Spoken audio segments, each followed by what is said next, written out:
नमस्कार। हरदम समय समान न रही, बदले लाई पाका। हरदम समय समान न रही, बदले लाई पाका। समय केहू के छोड़ले नइखे, केहू के मार दी धाका। समय केहू के छोड़ले नइखे, केहू के मार दी धाका। तो समय बदलते देर न लागी, समय बदलते देर न लागी। समय पर अगरइहा मत। आई हवे माया के नगरी, केहू पर धधइहा मत। ई हवे माया के नगरी, केहू पर धधइहा मत। तो हर जगह विश्वास न करिह, केहू के दिहल खइहा मत।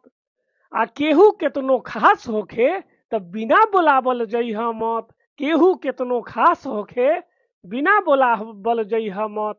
तो सादा जीवन जीह हरदम, सादा जीवन जीह हरदम। रखिह उच्च विचार, आ माई बाप के छोड़िह नाही, मनिह बात हमार। माई बाप के छोड़िह नाही, मनिह बात हमार, मनिह बात हमार। बहुत बहुत धन्यवाद।